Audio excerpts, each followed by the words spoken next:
योगी जी का बुलडोज़र या सरकार का बुलडोज़र या जो है लोकल के एडमिनिस्ट्रेशन का बुलडोज़र, मुझे नहीं लगता कि कोई धर्म और किसी जाति को देख करके चलता हूँ। जो है वो एक सीमित जाति की सुरक्षा कर रहे हैं और सभी को जो है वो प्रताड़ित कर रहे हैं, संप्रदाय को जो है प्रताड़ित कर रहे हैं। मुझे लगता है ये गलत है। जो बातें कही जाती हैं उसके जो है वो जो अच्छी लगे वो अपना लो, जिसे बुरी लगे उसे जाने दो। ये देश जो है वो मंदिरों, मस्जिदों, गुरुद्वारों का देश है। आप दूसरे धर्मों के स्थानों को आप ढूंढने लगोगे तो इस देश का क्या होगा। वो जो है वो समाज के भी दुश्मन है और समाज के सौहार्द के ताने बाने को छिन्न भिन्न करने की षड्यंत्र और साजिशों से भरा हुई मानसिकता है। इस तरह के साजिशी सिंडिकेट के सांप्रदायिक संक्रमण से सावधान रहना होगा।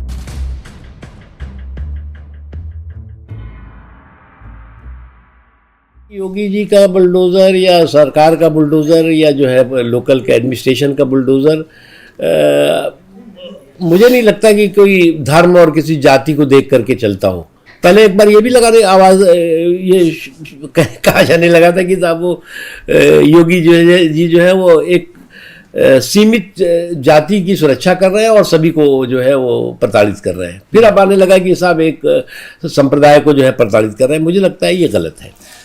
एक तरफ सर कहा जाता है सबका साथ, सबका विश्वास, सबका विकास, लेकिन वहीं दूसरी तरफ फिर वही बात आएगी, बटेंगे तो कटेंगे, मंगल सूत्र, शमशान, कब्रिस्तान। जब भी चुनाव नज़दीक आते हैं तो इस तरीके के भी नारे दिए जाते हैं।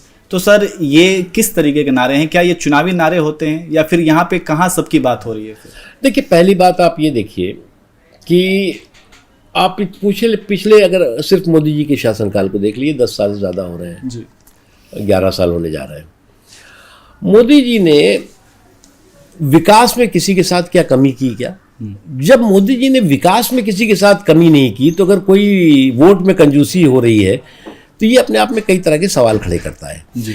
इसलिए जो एक चीज़, दूसरी चीज़ ये कि किसी की छत बनेगी, किसी का सड़क बनेगी, मकान बनेगी, दुकान बनेंगे, रोजगार होंगे, किसान सम्मान निधि होगी, जितनी भी लंबी लंबी है वो, तो उन सारी की सारी चीज़ों में कभी भी ये नहीं देखा गया कि कौन किस धर्म का है, किस जाति का है, उसका नाम क्या है, उसका जो है वो शजरा क्या है जी। सबको जो है वो हिंदुस्तानी के तौर से उनको विकास की और प्रगति की धारा का हिस्सेदार, भागीदार बनाया जा रहा है जी। इसलिए जो है वो चुनाव के दौरान जो बातें कही जाती हैं उसके जो है वो जो अच्छी लगे वो अपना लो, जिसे बुरी लगे उसे जाने दो। सर, संभल की शाही मस्जिद को हरिहर मंदिर और फिर एक और बदायूं की मस्जिद को भी मंदिर होने का हिंदू पक्ष ने ढावा ठोका है, तो सर इसे आप कैसे देखते हैं? देखिए, एक चीज़ मैं बता दूं आपको जी कि ये दावों की बकैती और धावों का बवंडर, जी, चाहे दावों की बकैती हो और चाहे धावों का बवंडर हो, ये समाज के सौहार्द के ताने बाने को छिन्न भिन्न करने वाला है जी। अभी आजकल एक फैशन चल गया है।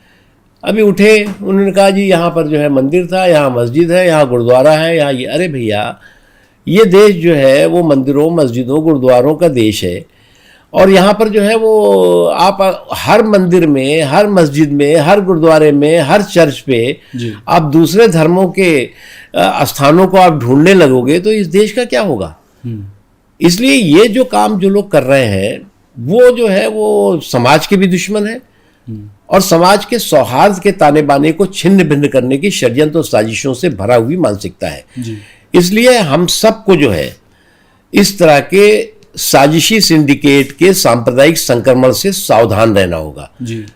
अन्यथा जो है वो इस तरह का सांप्रदायिक संक्रमण समाज के सौहार्द के ताने बाने को तार तार करेगा और हम कोई भी देश जो है वो जब तक आप सौहार्द नहीं होगा, शांति नहीं होगा, सुकून नहीं होगा, तब तक तरक्की के रास्ते में नहीं आगे बढ़ पाएगा जी। इसलिए मैं इससे सहमत नहीं हूँ कि जो लोग भी ये हर उसमें कर रहे हैं कि आप ये संभल में निकल आया या अजमेर में, मैं तो अभी अजमेर जाने वाला हूँ, चादर लेकर के चढ़ाऊँगा मैं, तो इसलिए ये जो है वो गैर जिम्मेदाराना एक्टिविटी। लेकिन सर जिस तरीके से आप बोल रहे हैं, क्या और भी बीजेपी नेताओं को आकर किस तरीके से अब मैं हर बीजेपी नेता का तो मैं प्रवक्ता नहीं हूँ, मैं अब जो है वो नहीं, लेकिन मैं अगर आप मुझसे पूछ रहे हैं तो मैं इससे सहमत नहीं हूँ कि आप जो है वो हर धार्मिक स्थल को विवादों के दायरे में लाकर घसीट लीजिए, ये बैड टेस्ट, अच्छे उसमें नहीं है। जी, मोहन भागवत जी ने भी एक बयान जारी करके वो कहा था कि हर मस्जिद के अंदर मंदिर, हर मस्जिद के नीचे मंदिर ढूंढना ठीक नहीं है। देखिए एक चीज़ मैं बताऊं आपको, ये देश तो अजीब सा देश है ना। यहाँ पर जो है वो बहुत से लोग जो है वो गांधी जी को गाली देने में अपने को फक्र महसूस करते हैं। बहुत से लोग जो है और तमाम जो हमारे राष्ट्रभक्त हैं उनको गाली देने में फक्र महसूस करते हैं। बहुत से लोग हैं वो वीर सावरकर को गाली देने में फक्र महसूस करते हैं। बहुत से ऐसे अलग अलग लोग हैं। इसलिए कई जो है इस तरह के कुंठित मानसिकता के लोग बहुत से हैं, और इस तरह के कुंठित मानसिकता के लोगों को अगर आप जब देखते रहेंगे और मीडिया उसी पे जो है वो पिला रहेगा, उसी पे जो है वो जमा रहेगा, उसी को जो है वो दिखाता रहेगा, तो वो ठीक नहीं है। क्योंकि सर जैसे कि राम मंदिर, बाबरी मस्जिद का जो मसला चला, कई सालों तक चला, मतलब कई पीढ़ियों ने उसको देखा, लेकिन अब जब सुप्रीम कोर्ट का फैसला आया और सारी चीज़ें जब ठीक हो गई तो ऐसा लगा कि अब देश से हिंदू मुस्लिम ये मंदिर मस्जिद का मसला ख़त्म हो जाएगा। लेकिन अब क्या हो रहा है कि अजमेर दरगाह को लेकर के दावे कर दिए जाते हैं, ताजमहल, कुतुब मीनार जैसे जगहों पर भी हिंदू पक्ष दावा करता है। तो देखिए एक बात बताऊं मैं, राम मंदिर का मामला, राम मंदिर का विषय एक ऐतिहासिक हकीकत से जुड़ा हुआ है जी। और 600 साल से ज़्यादा समय तक जो है वो लाखों लोगों ने कुर्बानी दी, उसके लिए संघर्ष किया, सड़कों पे भी किया, न्यायालयों में भी किया, और उसके बाद जो है वो राम मंदिर के निर्णय एक सर्वोच्च न्यायालय ने उसका समाधान किया, और जो फैसला हुआ उसको समाज के सभी वर्गों ने उसका स्वागत भी किया और स्वीकार भी किया जी। लेकिन आज जो है वो नहीं, एक हो गया कि जंग में कत्ल सिपाही होंगे, सुरखरू जिले इलाही होंगे।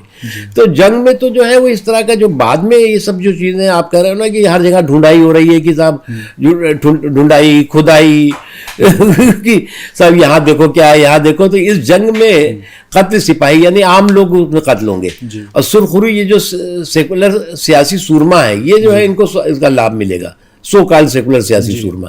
तो इसलिए सभी लोगों को इस बात से सावधान रहने की जरूरत है। इसीलिए मैंने कहा ना, इस सांप्रदायिक संक्रमण से सावधान रहने की जरूरत। Sir places of worship act 1991 जो है उसको लेकर के भी मुस्लिम पक्ष हमेशा से ये दलील देता रहा है कि ये मतलब इसमें ऐसा है कि आप किसी भी धार्मिक स्थल के स्वरूप को नहीं बदल सकते हैं, जो जैसा था 1947 के बाद वैसा ही रहेगा। प्लेसेस ऑफ वर्शिप एक्ट में के बाद जो है वो किसी तरह का कोई बहुत इस तरह का विवाद नहीं हुआ है। एक दो स्थान जो बहुत ही लोगों की धार्मिक आस्था से जुड़े हुए हैं, जैसे कि ज्ञानवापी है, जैसे कि कृष्ण जन्मभूमि है, इसको लेकर के ज़रूर बातें हुई हैं और उसका भी समाधान होना चाहिए। लेकिन उसके बाद तो कोई ऐसा नहीं हुआ, एक चीज़।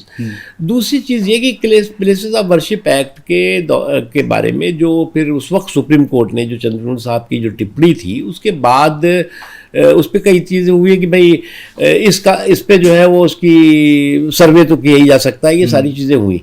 लेकिन एक चीज़, ये तो एक पक्ष की बात हुई। आप प्लेसेस ऑफ वर्शिप एक्ट हो गया, उसके बाद आप ये जो सो कॉल्ड वक्फ माफिया हैं, इन्होंने क्या काम किया जी। इन्होंने कोई भी धार्मिक स्थल हो, कोई भी सामाजिक स्थल हो, कोई भी जो है वो और स्थान हो दूसरे लोगों का, उस पर दावे ठोकने लगे।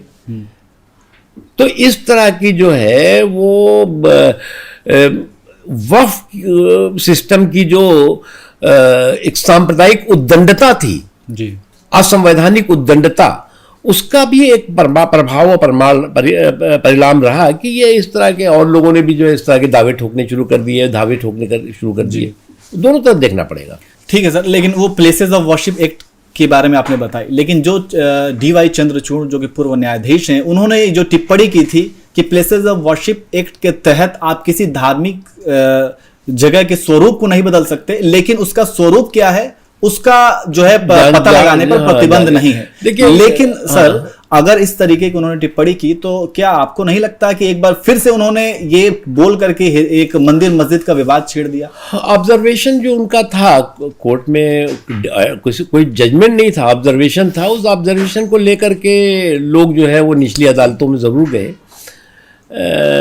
लेकिन जहाँ तक प्लेसेस ऑफ वर्शिप एक्ट का सवाल है, देखिए, एक चीज तो हमें स्वीकार करना पड़ेगा, विदेशी आक्रमणकारियों की क्रिमिनल करतूत जी के कई धार्मिक स्थल शिकार रहे हैं, और इस तरह के क्रूर करतूत के जो शिकार धार्मिक स्थल रहे हैं, उनको हम जो है वो उस हकीकत को हम नज़रअंदाज नहीं कर सकते। लेकिन किसी भी विदेशी आक्रमणकारी की क्रूरता और जुल्म और जुर्म का जो है वो गुनाहगार जो है वो आज की पीढ़ी आज का मुसलमान नहीं हो सकता। जी कुछ लोग जो है वो उन विदेशी आक्रमणकारियों के जुल्म और जुर्म का जो है वो जिम्मेदार आज की पीढ़ी और आज के मुसलमान को अगर कहे तो मुझे लगता है वो गलत है।